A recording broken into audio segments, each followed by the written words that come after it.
നമസ്കാരം. New year കഴിഞ്ഞപ്പോൾ ഞാൻ തന്നെ എൻ്റെ ചെക്കന്മാർ പറഞ്ഞിരുന്നു, ഇപ്രാവശ്യം ന്യൂ ഇയറിന് കലാപങ്ങൾ കുറവാണ് കേരളത്തിൽ, എവിടെയും ഒന്നും ഉണ്ടായിട്ടില്ല എന്ന് ഞാൻ പറഞ്ഞിരുന്നു. അപ്പോഴേക്കാണ് പുതിയ വീഡിയോസും റീൽസും വരുന്നത്. പത്തനംതിട്ടയിൽ ഒരു DJ അർഷൻ്റെ ലാപ്ടോപ്പ് ഒരു പോലീസുകാരൻ തല്ലിപ്പൊളിക്കുന്നത്.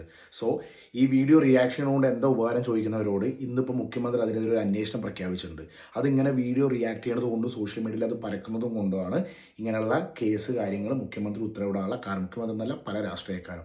അപ്പോൾ ഇങ്ങനെ റിയാക്ട് ചെയ്യുന്നത് നല്ലതാണെന്നുള്ളത് നിങ്ങൾക്ക് മനസ്സിലായിട്ടുണ്ടാകും. ഒറ്റ കാര്യം നാട്ടിലുള്ളയും കേരളത്തിലുള്ള പോലീസുകാരോടാണ്. നിങ്ങൾ ഇല്ലെങ്കിൽ ശരിക്കും കേരളം ഇങ്ങനെ ക്രമസമാധാനം നല്ല രീതിയിൽ പോവില്ല. നിങ്ങൾ അത്യാവശ്യമായിട്ടുള്ളൊരു ഘടകമാണ്, സൊസൈറ്റിക്ക് നിങ്ങൾ വേണം.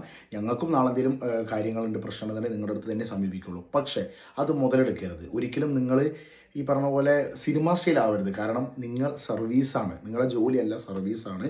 നമ്മളുടെ എല്ലാവരുടെയും പൈസയ്ക്കാണ് നിങ്ങൾ സാലറി വാങ്ങുന്നത്. സോ അതിലൊരു സർവീസ് എന്ന രീതിയിൽ എപ്പോഴും നിങ്ങൾ കണക്കാക്കാൻ ശ്രമിക്കണം. ഇപ്പോൾ ആ ലാപ്ടോപ്പ് തല്ലിപ്പൊളിച്ച് കേസ് അന്വേഷിച്ച് അവനെന്തെങ്കിലും ചെയ്തിട്ടുണ്ടാവുമെന്ന് എന്ത് പറഞ്ഞാലും, സംഘാടകർ അതാക്കി എന്നൊക്കെ പറഞ്ഞാലും അത് ആ ഒരു ലാപ്ടോപ്പ് പബ്ലിക്കായി വന്ന് തല്ലിപ്പൊളിക്കാൻ ഒരു റൈറ്റ്സ് ഒന്നും നിൽക്കില്ല. കാരണം നിങ്ങൾ പബ്ലിക് സെർവൻ്റാണ്.